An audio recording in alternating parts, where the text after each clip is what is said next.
Modern concrete can fail in 50 years. So, why is Roman concrete still standing after 2000? Did ancient Rome accidentally build something stronger that we use today? The Roman Empire built buildings that are so durable and still intact after the earthquakes and haphazard. Meanwhile, modern reinforced concrete often cracks, corrode, and need major repair within decades. That makes no sense. We have supercomputers, industrial chemistry, and modern engineering, but they had volcanic ash, rocks, and slaves. So, what did they know that we forgot? For years, people blamed mystery. Some said Romans had a secret recipe lost to the history. Others treated it like ancient magic. But the truth is way more impressive. Roman concrete wasn't magic, it was material science, centuries ahead of its time. And the biggest breakthrough may have come from one ingredient that modern builders often skip entirely. The first key was volcanic ash, specifically pozzolana, named after Pozzuoli near Mount Vesuvius. Roman builders mixed volcanic ash, lime, water, rock fragments. That sounds simple, but chemically it changed everything. When volcanic ash reacts with lime and water, it creates a pozzolanic reaction, forming a strong calcium aluminium silicate compounds. In simple terms, the concrete became chemically stable and kept strengthening over time. Modern Portland cement is optimized for speed and mass production. Roman concrete was optimized for endurance. Scientists discovered something strange inside Roman concrete, tiny white chunks called lime clasts.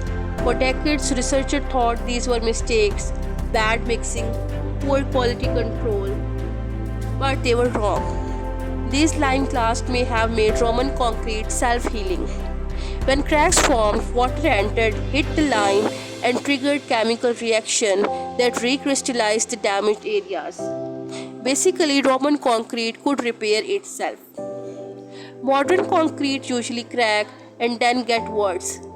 Roman concrete cracked and fought back. And this next part is even more crazy.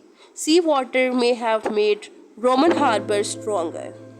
Salt water destroyed most modern concrete over time, whereas Roman marine concrete was thrived in it. Researchers found that when seawater moved through Roman harbor structure, it reacted. It reacted with the volcanic material to grow rare crystals like aluminous tobermorite. These crystals reinforce the structure internally over centuries. Think about that. The ocean, the thing that you destroyed, actually helped strengthen it. This is engineering equivalent of building a ship that gets tougher in storm. Romans didn't just resist nature, they engineered chemistry that used nature itself. So why don't we just copy Roman concrete today? Because modern construction prioritizes different things: fast curing, cheap scaling, steel reinforcement, and predictable mass production. Whereas Roman concrete takes longer. Its ingredients are region specific, and ancient structures often used compression designs like arcs and domes. Modern buildings often rely on steel rebar, which rust. Roman structures often relied more on geometry than metal. This isn't just about the concrete, it's about engineering philosophy. Modern society often builds for cheaper, faster, and bigger, whereas Roman often built for longer. And now scientists are studying Roman formulas to create greener, more durable materials that could reduce carbon emissions from cement production. Because cement manufacturing today generates huge carbon dioxide emissions, so the ancient solution may help solve a modern climate problem. That means Roman concrete isn't dead technology, it might be a future technology. So no, Rome didn't have magic. They had volcanic ash, hot mixed lime, chemical self-repair, and seawater mineral reactions. They mastered local innovations, local materials, and built with time in mind. It was understanding that the strongest structure aren't always the fastest to build, but the ones that were designed to evolve. So the next time you see a cracked sidewalk, remember 2000 years ago Rome may have already solved this problem.